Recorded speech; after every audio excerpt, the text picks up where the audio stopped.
ശ്രീത്തെ ബീഹാർ നിയമസഭാ തെരഞ്ഞെടുപ്പ് വരികയാണ്.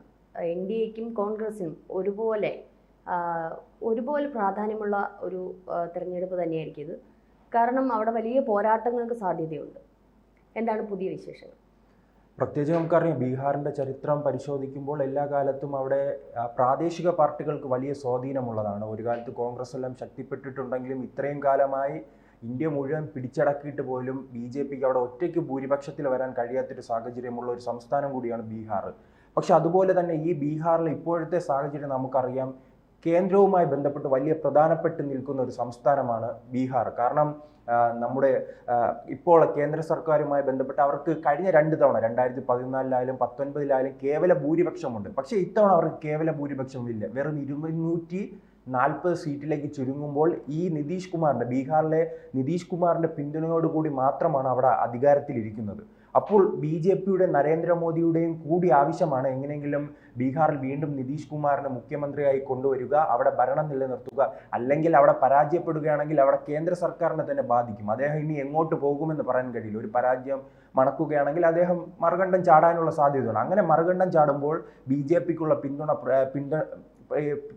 പിന്തുണ പിൻവലിക്കുകയും അതോടൊപ്പം തന്നെ ആ സർക്കാർ വീഴുകയും ചെയ്തു. അതുകൊണ്ട് തന്നെ BJP കൃത്യമായി തന്നെ മാസങ്ങൾക്ക് മുൻപ് തന്നെ അവിടെ തിരഞ്ഞെടുപ്പ് പ്രവർത്തനം ആരംഭിക്കുകയും അവരുടെ മുതിർന്ന നേതാക്കൾ അവിടെ എത്തിച്ച് പ്രവർത്തനങ്ങളുമായി മുന്നോട്ട് പോവുകയാണ്. അതിനിടയിലാണ് ഇപ്പോൾ ഓപ്പറേഷൻ സിന്ദൂർ അടക്കമുള്ളവ വന്ന് അതെല്ലാം കൃത്യമായി തന്നെ അവിടെ മുതലാക്കാനുള്ള ശ്രമം BJP നടത്തുകയാണ്. ഈ ഓപ്പറേഷൻ സിന്ദൂറിന് ശേഷം തന്നെ അവിടെ നരേന്ദ്രമോദി എത്തി തെരഞ്ഞെടുപ്പ് പ്രചരണമായി തന്നെ നടത്തുകയാണ്. ഈ ഓപ്പറേഷൻ സിന്ദൂറിനെ നാം കണ്ടിട്ടുണ്ട്, ഇന്ത്യയുടെ പതാകയെല്ലാം ഉയർത്തി പല നരേന്ദ്രമോദി പങ്കെടുക്കുന്ന പല പരിപാടികളുടെ ചിത്രങ്ങൾ കണ്ടിട്ടുണ്ട്. അത് ഏറ്റവും കൂടുതൽ ഇപ്പോൾ നടക്കുന്നത് ബീഹാറും ബംഗാളുമാണ്. അതാണ് ഇനി വരാനുള്ള സംസ്ഥാനങ്ങൾ, തെരഞ്ഞെടുപ്പ് വരാനുള്ള 2 സംസ്ഥാനങ്ങൾ. അതിൽ ഏറ്റവും പ്രധാനപ്പെട്ടത് ഈ ബീഹാർ തന്നെയാണ്. പക്ഷെ അവിടെ ഇപ്പോൾ ഏറ്റവും കൂടുതൽ BJPയെ പ്രതിസന്ധിയിലാക്കി അവരുടെ സഖ്യകക്ഷിയായ ഈ രാംവിലാസ് LJP പാർട്ടി രംഗത്ത് വരികയാണ്. അതിൻ്റെ നേതാവ് തന്നെ നമുക്കറിയാവുന്നതാണ്, യുവ നേതാവാണ് ചിരാഗ് പാസ്വാൻ. അദ്ദേഹം കേന്ദ്രമന്ത്രിയാണ് നിലവിൽ. അദ്ദേഹം ഇപ്പോൾ പറയുകയാണ്, ഞാൻ വരുന്ന നിയമസഭാ തെരഞ്ഞെടുപ്പിൽ മത്സരിക്കുമെന്ന് പറയുകയാണ്. അദ്ദേഹം ഒരു കേന്ദ്രമന്ത്രി കൂടിയാണ്, MP ആയി ജയിച്ച് കേന്ദ്രമന്ത്രിയായ ആൾ പറയുകയാണ്, ഞാൻ രാജിവെച്ച് തിരിച്ചു വന്ന ഇവിടെ നിയമസഭയിൽ മത്സരിക്കുമെന്ന്. അത് BJPയെ സംബന്ധിച്ചിടത്തോളം വലിയ പ്രതിസന്ധിയായിരിക്കും ഉണ്ടാവുക. കഴിഞ്ഞ നിയമസഭാ തെരഞ്ഞെടുപ്പ് കാലത്തും ഇത്തരത്തിൽ ചിരാഗ് പാസ്വാൻ BJP സഖ്യത്തിലല്ല മത്സരിച്ചത്. അദ്ദേഹം ഇത്തരം കൂടുതൽ സീറ്റ് ആവശ്യപ്പെടുമ്പോൾ അത് നൽകാൻ BJP തയ്യാറാകാത്തത് കൊണ്ട് അദ്ദേഹം ആ പാർട്ടി വിടുന്നൊരു സാഹചര്യമുണ്ടായി, NDA സഖ്യം വിടുന്നൊരു സാഹചര്യമുണ്ടായി. അതിന് സമാനമായ ഒരു സാഹചര്യമാണ് ഇവിടെ രൂപം കൊള്ളുന്നത്. അദ്ദേഹം ഇത്തരത്തിൽ 40-ലധികം സീറ്റുകൾ ലക്ഷ്യമിട്ടാണ് ഇവിടെ മത്സരിക്കാൻ ഇറങ്ങുന്നത്. ആ 40-ലധികം സീറ്റുകൾ ഇദ്ദേഹം ആവശ്യപ്പെടുമ്പോൾ അദ്ദേഹത്തിന് കൊടുക്കുമോ എന്നുള്ളത് സംശയമാണ്. കാരണം അത്രയ്ക്കൊരു ശക്തി അദ്ദേഹത്തിന് അവിടെ, ആ പാർട്ടിക്ക് അവിടെ ഇല്ല. പക്ഷേ ഇവർ ഉറപ്പായി തന്നെ അങ്ങനെ ചോദിക്കാനുള്ള സാധ്യതയുണ്ട്. അങ്ങനെ ചോദിക്കുകയാണെങ്കിൽ BJP കൊടുക്കാതിരിക്കുന്ന സാഹചര്യത്തിൽ അദ്ദേഹം മറുകണ്ഠം ചാടാനുള്ള സാധ്യതയുണ്ട്. അങ്ങനെ BJPയെ സംബന്ധിച്ചിടത്തോളം മാസങ്ങളായി നടത്തി വരുന്ന ഇത്തരം പ്രവർത്തനങ്ങൾക്ക് വലിയ തിരിച്ചടിയാണ് ആ സംസ്ഥാനത്ത് നിന്ന് ഉണ്ടാകുന്നത്. ചിലർക്ക് കേന്ദ്രമന്ത്രിയായിരിക്കെ BJP അനുകൂലമായിരിക്കെ ഇത്തരത്തിൽ പെട്ടെന്നൊരു ചാഞ്ചാട്ടം എന്താണ് കാരണം? അദ്ദേഹം മറ്റെന്തെങ്കിലും ആഗ്രഹിക്കുന്നു, സ്ഥാനമാനങ്ങൾ മറ്റെന്തെങ്കിലും ആഗ്രഹിക്കുന്നുണ്ടോ? അല്ല, അദ്ദേഹം ഈ രാംവിലാസ് പാസ്വാൻ നമുക്കറിയാം, അവിടുത്തെ ഏറ്റവും പ്രധാനപ്പെട്ട ഒരു നേതാവായിരുന്നു. അദ്ദേഹത്തിൻ്റെ മകനാണ് ചിരാഗ് പാസ്വാൻ. അദ്ദേഹത്തിൻ്റെ അച്ഛന് സാധിക്കാതെ പോയൊരു സ്വപ്നമുണ്ടല്ലോ, അവിടെ ബീഹാറിൻ്റെ മുഖ്യമന്ത്രി ആകണമെന്നൊരു സ്വപ്നമുണ്ട്. ആ ഒരു സ്വപ്നം മുന്നിൽ കണ്ടാണ് അദ്ദേഹത്തിൻ്റെ പ്രവർത്തനവുമായി മുന്നോട്ട് പോകുന്നത്. മറ്റൊരു കാര്യമുണ്ട്, കഴിഞ്ഞ ലോക്സഭാ തെരഞ്ഞെടുപ്പ് കാലത്ത് ഇദ്ദേഹത്തിൻ്റെ പാർട്ടി 6-7 സീറ്റിലാണ് മത്സരിച്ചത്. ആ 7 സീറ്റിലും പൂർണ്ണമായി വിജയിക്കാൻ കഴിഞ്ഞിട്ടുണ്ട്. അതോടുകൂടി തന്നെ ഈ പാർട്ടിക്ക് വലിയ രീതിയിൽ ആത്മവിശ്വാസമുണ്ട്. ഈ തെരഞ്ഞെടുപ്പ് നാം പരിശോധിച്ചാൽ 2 പാർട്ടികൾക്കാണ് 100% സ്ട്രൈക്ക് റേറ്റ് ഉള്ളത്. ഒന്ന് പ്രജാ പാർട്ടിയുണ്ട്, ഈ പവൻ കല്യാണിൻ്റെ, ആന്ധ്രാപ്രദേശുമായി ബന്ധപ്പെട്ട് പവൻ കല്യാണിൻ്റെ പാർട്ടി മുഴുവൻ സീറ്റിലും മത്സരിച്ച് അവർ മുഴുവൻ സീറ്റിലും വിജയിക്കുന്ന സാഹചര്യമുണ്ട്.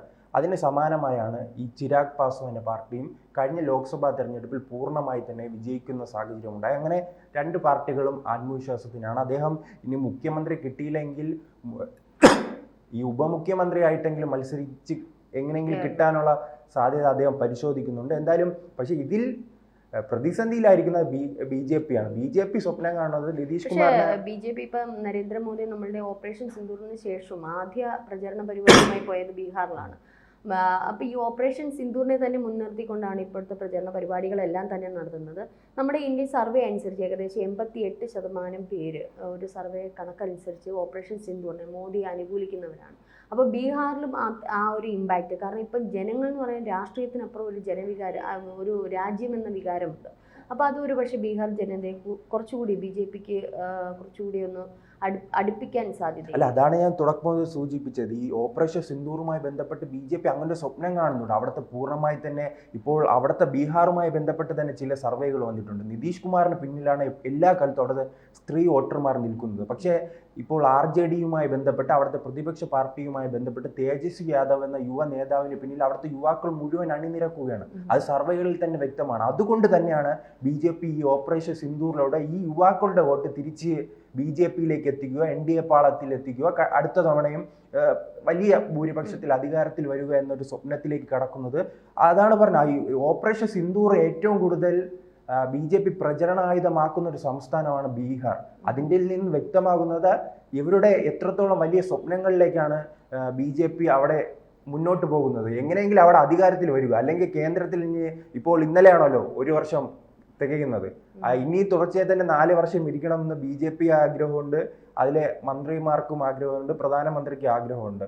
അപ്പോൾ അതിനുവേണ്ടി നിതീഷ് കുമാറിന്റെ പൂർണ്ണമായ പിന്തുണ വേണം. ആ പിന്തുണ ഇല്ലെങ്കിൽ ആ പാർട്ടിക്ക് ഈ കേന്ദ്ര സർക്കാർ തന്നെ ഭരണം തന്നെ വീഴുന്ന സാഹചര്യം ഉണ്ടാകും. അതുകൊണ്ട് തന്നെ കൃത്യമായ പ്രവർത്തനവുമായി മുന്നോട്ട് പോവുകയാണ്. അവിടെ നിലവിലുള്ള സീറ്റുകൾ എന്ന് 243 ഇപ്പോൾ നമുക്കറിയാം.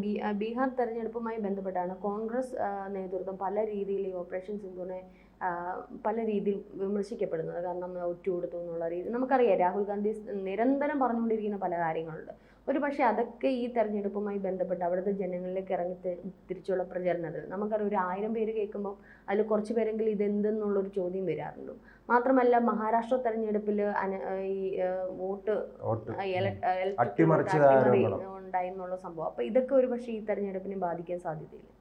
അല്ല, കോൺഗ്രസിന് അവിടെ സംഘടനാ സംവിധാനം വളരെ കുറവാണ്. കഴിഞ്ഞ തെരഞ്ഞെടുപ്പ് തന്നെ പരിശോധിച്ചാൽ അറിയാം, ഈ തേജസ്വി യാദവ് വലിയ രീതിയിൽ മുന്നേറ്റം ഉണ്ടാക്കിയിരുന്നു. ആ മുന്നേറ്റം ഉണ്ടാക്കുന്ന സമയത്ത് ഈ കോൺഗ്രസ് പറഞ്ഞ് സീറ്റുകൾ വാങ്ങുകയാണ്. ഞങ്ങൾക്ക് ഇത്രയും സീറ്റ് വേണം, ഈ സീറ്റ് കിട്ടിയാലേ ഞങ്ങൾ മത്സരിക്കുകയുള്ളൂ, അല്ലെങ്കിൽ ഞങ്ങൾ സ്വന്തമായി മത്സരിക്കുമെന്ന് ആവശ്യപ്പെട്ട് ഇവർ പിടിച്ചു വാങ്ങുകയാണ്. പക്ഷെ ആ സീറ്റുകളിൽ കോൺഗ്രസ് ദയനീയമായി പരാജയപ്പെട്ടത് കൊണ്ടാണ് തേജസ്വി യാദവിന് അധികാരത്തിലേക്ക് എത്താൻ കഴിയാതിരുന്നത്. അതുകൊണ്ട് തന്നെ കോൺഗ്രസിന് ഇത്തവണ തേജസ്വി യാദവ് തന്നെ അവിടെ പരിഗണിക്കുമോ എന്ന് സംശയിക്കേണ്ടിയിരിക്കുന്നു. മുൻകാലങ്ങളിൽ ഇവർ ചോദിക്കുമ്പോൾ കൊടുത്ത സീറ്റിൻ്റെ ആ രീതിയിലേക്ക് ഇത്തവണ കൊടുക്കാനുള്ള സാധ്യത കുറവാണ്. കാരണം ഇതിനു മുൻപ് അവിടെ നിതീഷ് കുമാർ അല്ല, കാരണം നിതീഷും BJP സഖ്യവുമായി മത്സരിക്കുമ്പോൾ ഒരു 6-7 സീറ്റിൻ്റെ വ്യത്യാസം മാത്രമേ ഉണ്ടായിരുന്നുള്ളൂ ഈ എതിർ പ്രതിപക്ഷവുമായിട്ട്. ആ സീറ്റുകൾ പരാജയപ്പെട്ടത് കോൺഗ്രസ് ആണ്. കോൺഗ്രസിന് ഒരു 10 സീറ്റ് അവിടെ കൂടുതൽ നേടാൻ കഴിഞ്ഞിരുന്നെങ്കിൽ കഴിഞ്ഞ ബീഹാർ തെരഞ്ഞെടുപ്പിൽ അവർക്ക് അവിടെ അധികാരത്തിൽ വരായിരുന്നു. കോൺഗ്രസിന്റെ നേതൃത്വത്തിലുള്ള RJD സർക്കാരിന് അവിടെ അധികാരത്തിൽ വരാം. പക്ഷേ എല്ലാ സംസ്ഥാനങ്ങളിലും കോൺഗ്രസിന്റെ അശ്രദ്ധ കൊണ്ടാണ് ഈ പ്രതിപക്ഷ പാർട്ടികൾക്കും വലിയ രീതിയിൽ പ്രതിസന്ധിയാകുന്നത്. ആ പ്രതിസന്ധികൾ ഇത്തവണ പരിഹരിക്കാനുള്ള ശ്രമം ഒരു ഭാഗത്ത് RJD നടത്തിക്കൊണ്ടിരിക്കുന്നു. പക്ഷേ ഓപ്പറേഷൻ സിന്ദൂറുമായി ബന്ധപ്പെട്ട് BJP കൃത്യമായ വോട്ടുകൾ തങ്ങളുടെ പാളയത്ത് എത്തിക്കാൻ ശ്രമം നടത്തുന്നു. അതിനിടയിലാണ് ഈ കേന്ദ്രമന്ത്രിയുടെ ഇത്തരം വലിയ പ്രതിസന്ധി അദ്ദേഹം ഉണ്ടാക്കുന്നത്.